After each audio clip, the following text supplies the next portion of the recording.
The title of my talk is From Nix to Kubernetes, No Image Layover. The reason it's titled that is because Rock called me and he said, so there was a spot and we signed you up to talk about Kubernetes at PlanetNix. What's the title of your talk? And I said, I don't know. And he said, well, I'll just wait for you to tell me. I'll be here. And I had just finished booking my flight here and I was debating whether or not I was going to go to LAX or Burbank. And I ultimately decided to go to Burbank, which was the move. And so thus became No Image Layover, because that is the first thing that came to my brain. So what I'm going to talk about is basically how you can run Nix packages on Kubernetes or like in a container, but without building an OCI image first. Last year I saw a talk from Anish at Anthropic where he talked about Nix Sidecar, and that was super cool. And then there's also Nix Snapshotter. And what I'm going to talk about is two like relatively new things, one of which is made by Flox that I was part of the team that worked on. The other is not, and it's the one I actually run in my home lab. So it's two really neat solutions to run Nix packages directly in a container, but like without the intermediate step of building an image. But first, yeah, so I'm Morgan Helton. I'm a software engineer at Flox. I work on our infrastructure team. That is me. And so the layover. So like, I don't have to extol the virtues of packaging with Nix because it's PlanetNix, but you package with Nix, that's great. And now you want to scale it, which is great. Maybe you want to run it on Kubernetes. And so you say, what is the way that I package software and ship it to Kubernetes? Well, you probably reach for Docker tools, like you reach for build image or build layered image. And that actually works fine, like I use that all the time. But there are some constraints, like build a layered image sometimes. Why did my video disappear? There it is, okay. So like with build layered image, occasionally I'll end up with like a bunch of packages or big closure, and I'll end up with 126 small layers and one giant one. Or you know, it can be annoying to have to repush stuff, especially when your images get gigantic. But we're using Nix, so like we know everything we need to run software. So why do we have to package it in an intermediate deal? Like why do we have to package it in an OCI image just to unpack it again and still have Nix store paths? Like I shouldn't have to do that if I don't want to. So that's what we're going to talk about, the direct flight from Nix package to Kubernetes cluster. So first I'm going to spend like 2 minutes on Kubernetes and containers just to kind of give enough context for me to talk about the rest of it. So Kubernetes is a control system. What does that mean? So my background before I worked in tech stuff for the last 5 years was I was like a controls engineer at an oil refinery, which means I worked on like physical control valves and safety systems and sensors. So when I was first introduced to Kubernetes, like I was like, oh, it's a control system for software. What does that mean? So we could think of like a typical example of a manual control system is like if you were sitting in a room and you had a thermometer and you had a heater and you like, I want to make the room hotter. So I turn it on and I watch the thermometer and okay, it says 72 now, and I turn it off. And you can kind of think that's analogous to SSHing into a box and then installing some package and then like you run it or you enable a systemd unit. You're doing it imperatively. Like you are intentionally installing software on servers. With Kubernetes, so the contrast is an automatic control system. So like a thermostat, I want it to be 72. And then the thermostat turns on the heater, turns on the blower, maybe it opens some louvers, like it makes it 72 and then it watches it and it keeps it 72. And you can think of that analogous in Kubernetes. I use a deployment resource and I say, look, I just want to run 5 copies of this piece of software. Just do it. Make their 5, give it networking, let there be environment variables, just do it. If one disappears, put one back. Just keep it at 5 for me. So you can think of Kubernetes like that as orchestrating containers. And then what's a container?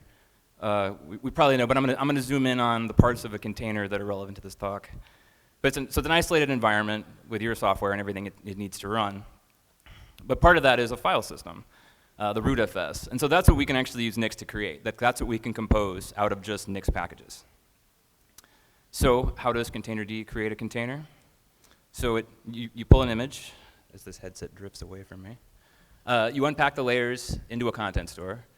And then you assemble those layers into a file system. And like the act of doing that is what ultimately gives you the file system of the container that runs. And it gets executed by runc according to the OCI spec JSON that's generated with like what to mount into it, what environment variables, and then like what program you want to start. And then the container runs.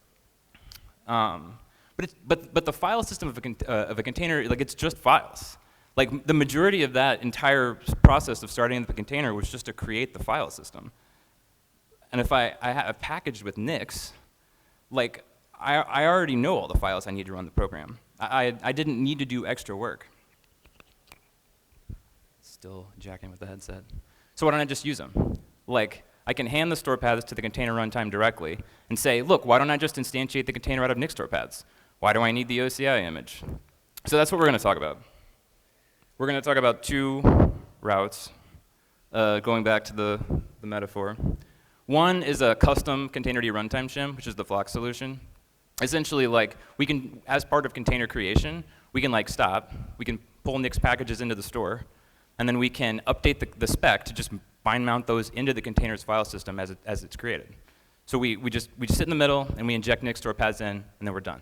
And then the other method I'm going to talk about is Nix CSI, which is another mechanism creating an ephemeral volume on the side and then attaching that to the container as it starts. So two routes, two pathways to achieve the same objective, putting Nix packages into a container without creating an OCI image.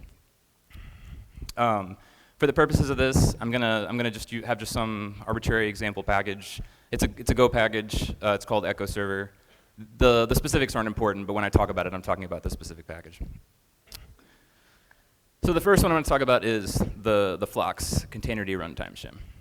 So before I do that, I want to talk for a second about what Flox is, because like Flox put on PlanetNix, I work for Flox, but I think like I was here last year, and I had not actually used Flox, and I didn't for a little while after, so I wasn't actually familiar with the ergonomics. So I'm going to spend like 1 minute talking about that, just again for some context. So Flox at its core is an environment manager. So like to be able to create a development environment that you can kind of take with your code base and have a consistent set of tools and then share it with other people. It uses Nix under the hood, but it's configured using it's configured using like typical package manager ergonomics, like install, search, upgrade, whatever. And then it ultimately like edits a TOML file, which is carried with a lock file.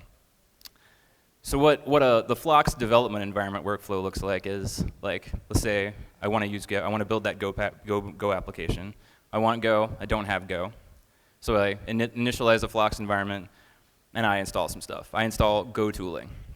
And what this generates is a manifest, which is basically just a definition of the environment of all the packages I want to put in it. And then from there, I run Flox activate, which drops me into a subshell. You can think of it analogous to running Nix develop, which has all those packages on path. And now I have access to Go, and I can do Go version. So that's the Flox development environment, which is necessary for the next slide. So Flox's imageless Kubernetes essentially presupposes that what if I took the development environment concept, but I just put my application in it? Like the only thing I had installed was the Echo server. So then what I get is a declarative and composable environment definition that I can then use to just say, make the container this thing.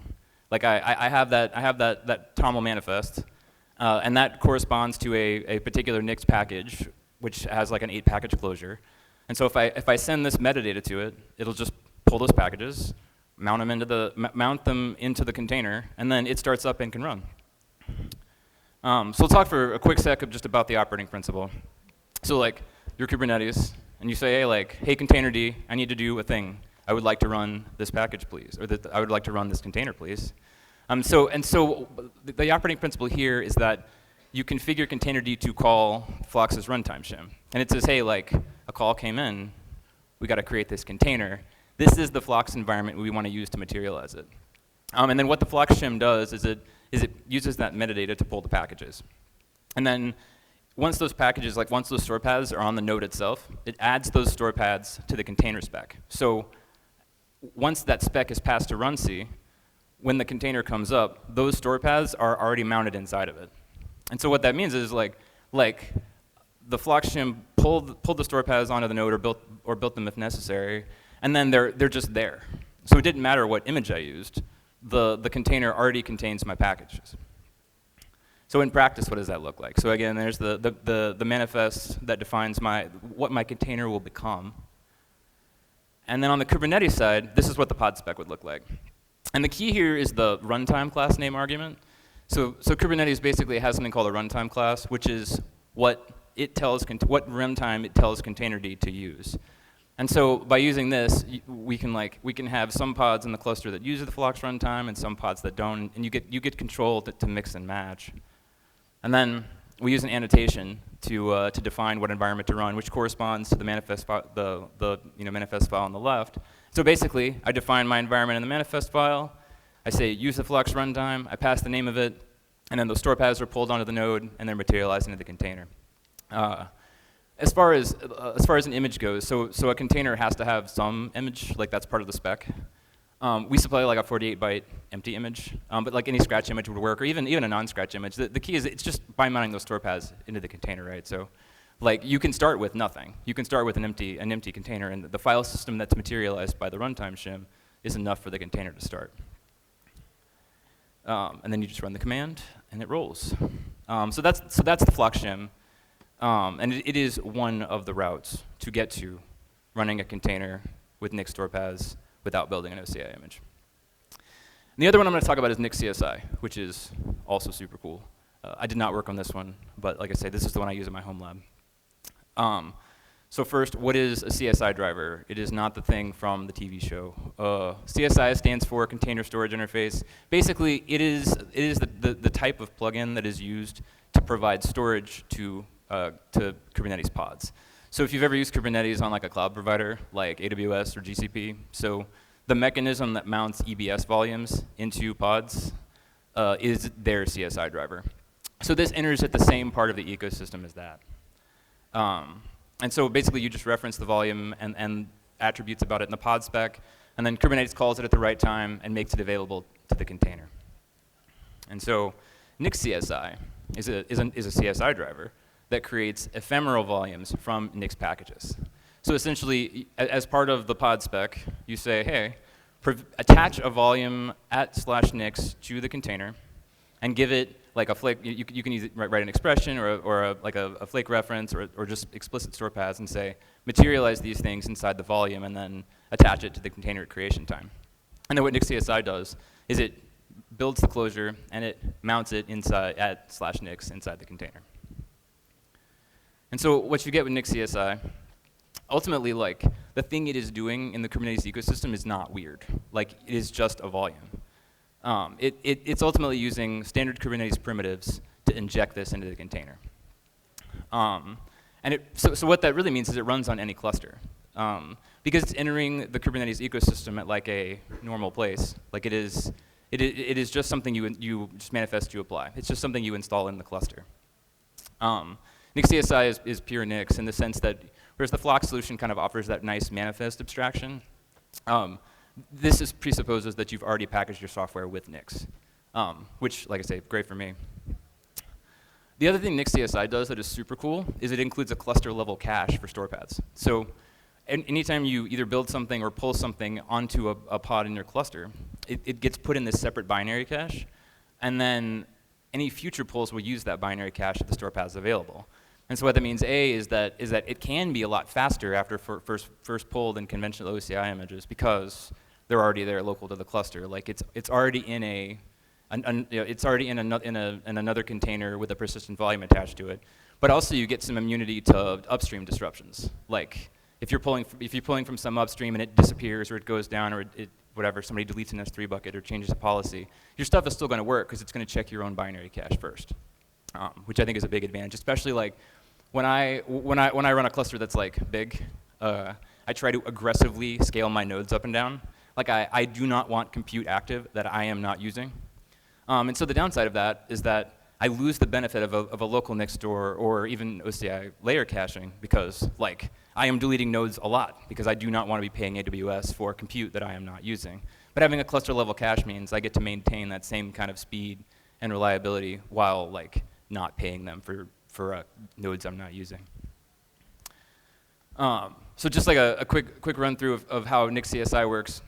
So you can see like the bottom line is creating the container, and that is completely disjointed. It's not interrupted by the Nix CSI flow. The only thing that happens at the end is it waits. So basically, the kubelet basically says, I'm going to create a container, but hang on, because like I'm calling this other guy, and he's going to create a volume for you. So like, just wait till it's ready and attached before you start. And then in parallel, Kubelet calls the CSI driver. The CSI driver either builds or just pulls those store paths, and then puts them into the ephemeral volume. And then once that's ready, it's made available to the container, and the container starts with the volume attached and those store paths available. So just a quick look at a pod spec for Nix CSI. Similar deal, a lightweight image, a scratch image would work fine. This is what the author recommends, just really static. But in general, like it's just attaching a volume at /nix, so you can pretty much do whatever. And then the way you attach it is you specify a volume, and in the volume, you can specify, like in this case, I'm using like the default package of a flake, which contains that echo server package from before. But from there, it'll pull that package onto the node, and it will be ready to start up and run. And you can just say the command, and it runs. So we can look real quick at a comparison of the two, just to kind of sum it up. But basically, these are two ways to do the same thing, to be able to materialize a container with Nix store paths without building an OCI image ahead of time. With Flox, you kind of get that really nice kind of abstraction of the environment. So you can kind of almost think of that as the same mental picture as a Docker file. Like here is an atomic unit of application that I'm going to ship and run in the container.